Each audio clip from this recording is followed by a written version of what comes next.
नमस्कार, capital TV देख रहे हैं आप। मैं हूं आपके साथ पूजा। महाराष्ट्र की 288 और झारखंड में दूसरे फेज की 38 विधानसभा सीटों पर आज वोटिंग खत्म हो गई और वोटिंग खत्म होते ही सभी की नजर एग्जिट पोल पर टिकी थी। एग्जिट पोल के आंकड़े भी सामने आ गए हैं, पर इस बार का एग्जिट पोल काफी दिलचस्प है क्योंकि हरियाणा, जम्मू कश्मीर विधानसभा चुनाव में भी एग्जिट पोल्स आए थे, लेकिन उस वक्त सारे अनुमान गलत साबित हुए थे। यही नहीं, महाराष्ट्र और झारखंड चुनाव के ऐलान के दौरान इलेक्शन कमीशन ने भी इन एग्जिट पोल्स पर सवाल खड़े किए थे। आज जो तमाम टीवी चैनलों ने एग्जिट पोल दिखाए हैं उसमें पीएम मोदी का जलवा कायम है। महाराष्ट्र में महायुति की सरकार बनने जा रही है, एमवीए को बड़ा झटका लगा है। झारखंड में हेमंत सोरेन की विदाई हो रही है। झारखंड में बीजेपी पूर्ण बहुमत की सरकार बनाने जा रही है। यूपी उपचुनाव में भी बीजेपी का जलवा नजर आ रहा है। अखिलेश यादव को सीएम योगी ने तगड़ा झटका दे दिया है। तो आज आए एग्जिट पोल को लेकर ही चर्चा करेंगे। मेरे साथ स्टूडियो में मौजूद हैं कैपिटल टीवी के editor in chief doctor Manish Kumar. Doctor साहब, बहुत बहुत स्वागत है आपका। धन्यवाद। क्या इस बार के एग्जिट पोल पे भरोसा किया जाए? देखिए, मैं तो एग्जिट पोल में भरोसा नहीं करता, लेकिन पॉलिटिकली ये अपने आप में एग्जिट पोल आप कह सकते हैं। इसमें राहुल गांधी का एग्जिट, कांग्रेस पार्टी का इंडिया गठबंधन से एग्जिट, कांग्रेस पार्टी का महाराष्ट्र से एग्जिट, कांग्रेस पार्टी का झारखंड से एग्जिट, कांग्रेस पार्टी का उत्तर प्रदेश से एग्जिट, हर जगह। राहुल गांधी का कहां से एग्जिट? मैं बता रहा हूं क्योंकि हमें जानकारी मिली है कि वो ऑलरेडी विदेश जा चुके हैं। एग्जिट हो गया उनका, एग्जिट हो गया, निकल गए। कोई बता रहा था कि वो आज निकलने वाले या एक दो दिन के अंदर वो विदेश यात्रा पे, तो ये एग्जिट हो गया। कांग्रेस पार्टी का एक और जगह से एग्जिट हुआ। जो उनके पास जो पूर्वानुमान था उस मुताबिक ये लोग एग्जिट पोल के डिस्कशन में किसी टेलीविजन चैनल पे नहीं आए, क्योंकि टेलीविजन चैनलों से भी अपने आप को इन लोगों ने एग्जिट कर लिया। क्यों किया? सवाल यह है कि क्यों किया? जो झगड़ा 23 तारीख को होना था वो आज ना हो जाए, इसलिए क्योंकि जब एग्जिट पोल में दिख रहा है कि 9 में से मात्र 3 सीटें समाजवादी पार्टी को आ रही है, तो समाजवादी पार्टी के तो लोग कह रहे हैं कि कांग्रेसियों ने धोखा दे दिया, अब इनके साथ कोई गठबंधन नहीं करेंगे, ये बोझ बन गए। इनके लोग नहीं आए, इन लोगों ने मेहनत नहीं की, कोई प्रचार के लिए भी नहीं आया। झारखंड से क्यों एग्जिट है?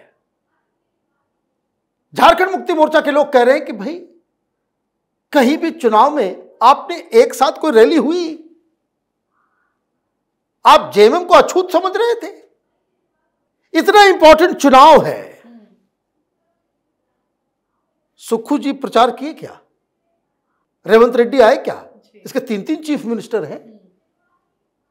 कोई प्रचार के लिए आया? नहीं आया। ऊपर से ये मैसेज दे दिया गया कि मुख्यमंत्री तो आपको बनना है, आप ही देखो। देखिए, ये बात कोई बोलेगा नहीं। हकीकत क्या है? चुनाव के लिए पैसे चाहिए होते हैं, रिसोर्सेस इज वेरी इंपॉर्टेंट।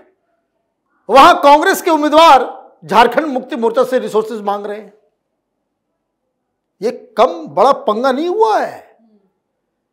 ऐसे नहीं, चुनाव मतदान से एक दिन पहले हेमंत सोरेन ने कह दिया कि कांग्रेस वालों ने मेहनत नहीं की, और कांग्रेस की वजह से झारखंड मुक्ति मोर्चा का ये बुरा हाल है।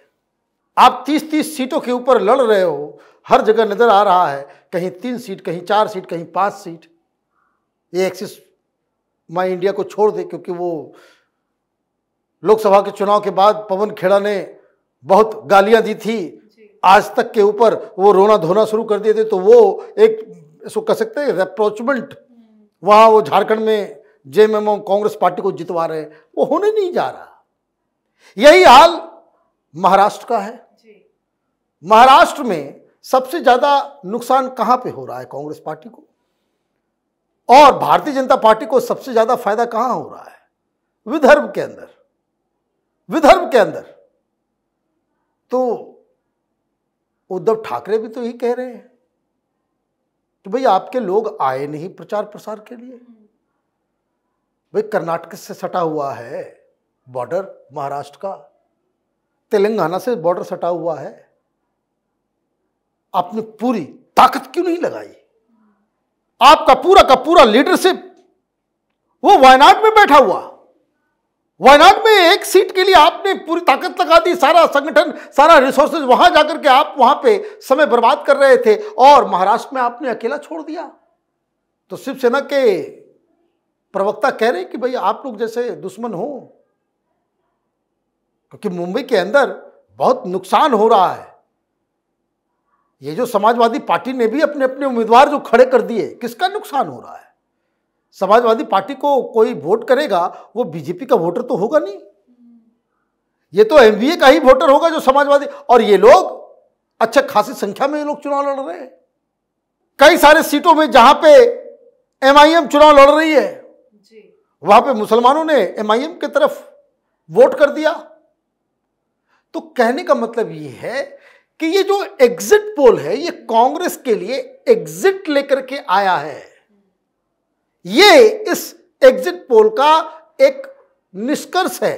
नतीजे तो आएंगे 23 को। हाँ, सीट ऊपर नीचे जरूर होंगे, सीट ऊपर नीचे होगा, लेकिन सारी जो एग्जिट पोल्स जो हैं वो एक दिशा की ओर दिखा रहे हैं। तो इसका मतलब कि कोई कंफ्यूजन नहीं है, कोई कंफ्यूजन नहीं है। हम लोग शुरू से कहते आ रहे हैं, हम लोगों ने सर्वे किया था, हम लोग अलग तरीके से ग्राउंड पे जाकर के लोगों से, रिपोर्टर से बातचीत करके जो वहाँ जो माहौल होता है उसका आकलन करके हम लोग लेकर के आते। तो हम लोगों ने तो पहले ही कह दिया भाई 160-170 के आसपास जो है वो भारतीय जनता पार्टी जीतेगी, लेकिन वो भी कम है, क्योंकि ये जो योगी आदित्यनाथ ने और भारतीय जनता पार्टी ने ये बटोगे तो कटोगे ये मैसेज वो जन जन तक गया और उसको वोट में कन्वर्ट करना। आप देखिए क्या हुआ है। शुरुआती दौर में वोटिंग हुई, मैं अलग अलग जगह फोन कर रहा था, सवेरे सवेरे मालूम चल रहा है कि भाई 11 बजे तक 9%, 8% वोटिंग। सारे लोगों ने कहा कि ये अगर वोटिंग कम होगी तब तो बीजेपी की स्थिति खराब हो जाएगी। बिल्कुल सही बात, क्योंकि उधर मुस्लिम वोटर्स जहां थे वो तो पूरी तरीके से बाहर से नौकरी से लीव ले करके लोग गए अपना वोट डालने के लिए। उधर तो बहुत ज्यादा 80-90% वोटिंग, और आपके वोटर अगर नहीं निकले, पिछली बार से कम वोट पड़ गए, तो भारतीय जनता पार्टी हार जाएगी। ये माहौल बना।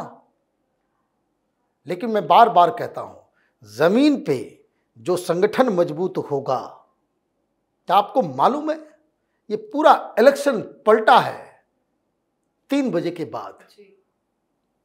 3 बजे के बाद अचानक से, भाई देखिए 3 बजे तक वोटिंग थी 32%, 4 बजते बजते ये 47% गया, 5 बजते बजते ये 58% हो गया।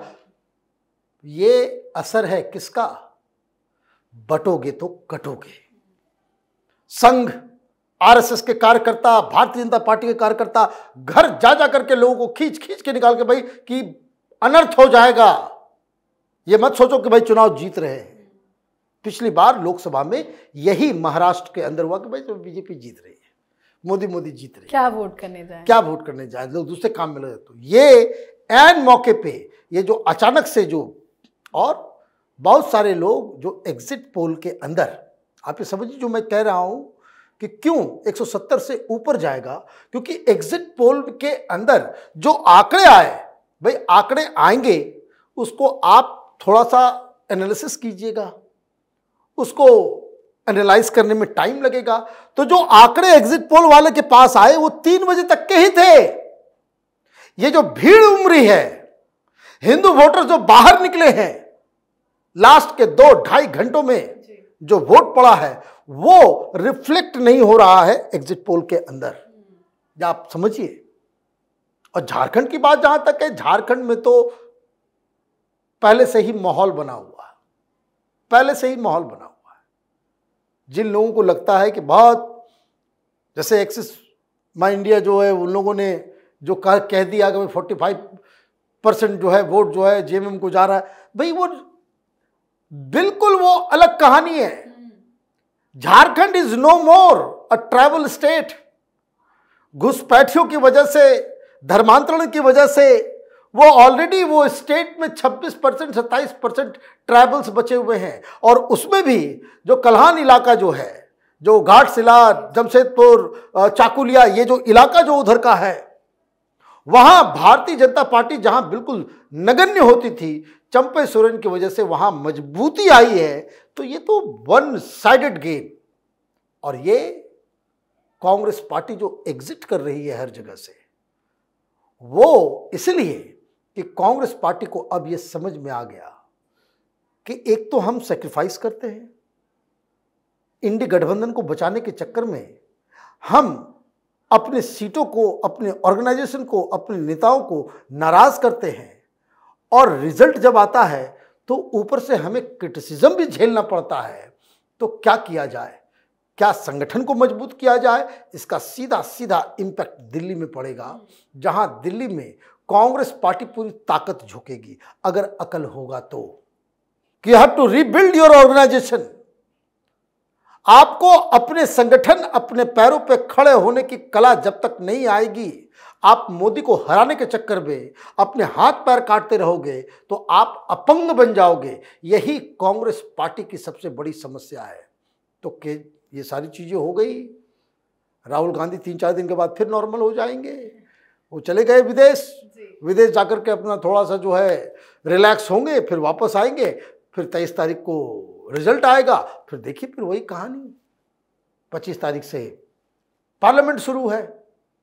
अगर दोनों जगह हार जाते हैं, ये यूपी के अंदर जो 9 सीटों के अंदर 6-7 सीटें नहीं जीत पाती है समाजवादी पार्टी, तो फिर क्या करेंगे ये लोग? ये जो दंभ, अहंकार कि मोदी जी पहले ऐसे चलते थे, अब ऐसे हो गए, ये सब हेकड़ी जो है 23 तारीख को निकल जाएगी। बहुत बहुत धन्यवाद सर समझाने के लिए। धन्यवाद। तो महाराष्ट्र विधानसभा चुनाव के एग्जिट पोल में बीजेपी नेतृत्व वाली महायुति को सत्ता बरकरार रखने की भविष्यवाणी की गई है। एग्जिट पोल के अनुसार महायुति को विधानसभा में पूर्ण बहुमत मिलने की उम्मीद जताई गई है। तो वहीं झारखंड में भी बीजेपी की सरकार बनने जा रही है। झारखंड में एनडीए 50 के पार हो रहा है और हो भी सकता है कि ये आंकड़े अभी और ज्यादा बढ़े। झारखंड में तो जेएमएम कांग्रेस पूरी तरह से बर्बाद होता नजर आ रहा है। हालांकि नतीजों तक इंतजार करें, पर कैपिटल टीवी ने आपको जो सीटों की डिटेल्स दी, उम्मीद है यही चुनावी नतीजों में तब्दील हो जाए। तो एग्जिट पोल पर आप अपनी राय कमेंट कर लिखें। देखते रहिए कैपिटल टीवी। नमस्कार।